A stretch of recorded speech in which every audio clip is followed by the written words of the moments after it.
2023ஆம் ஆண்டுக்கான சாகித்ய அகாடமியின் பால புரஸ்கார் விருது பெற்றவர். என் கையில் 1986ஆம் ஆண்டிலிருந்து இப்போது வரை உள்ள கடிதங்களினுடைய தொகுப்பு.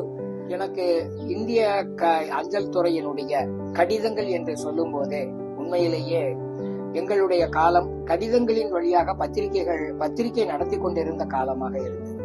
எனக்கு வேலை கிடைத்து நான் ஊரிலிருந்து கோவில்பட்டியிலிருந்து திருவண்ணாமலைக்கு சென்ற போது அங்கே கடிதங்கள் தான் என்னை ஆற்றுப்படுத்தின.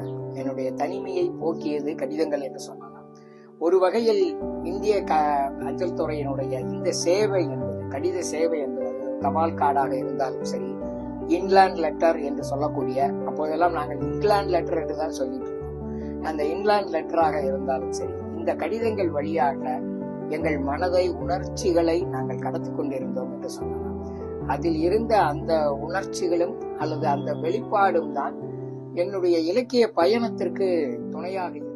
வாழ்க்கையினுடைய வசந்தத்தை அல்லது நினைவுகளை மீட்டெடுக்கக்கூடிய ஒரு மகத்தான காரியத்தை இந்த தபால் கடிதங்கள் செய்கின்றன என்று சொல்லலாம். உண்மையிலேயே இந்திய அஞ்சல் துறைக்கு நம்முடைய ஒவ்வொரு தனி மனிதர்களும் சரி, சமூகமும் சரி, மிகுந்த கடமைப்பட்டவர்கள் என்பதை இந்த நேரத்திலே கூறிக்கொள்ள விரும்புகிறேன். நன்றி.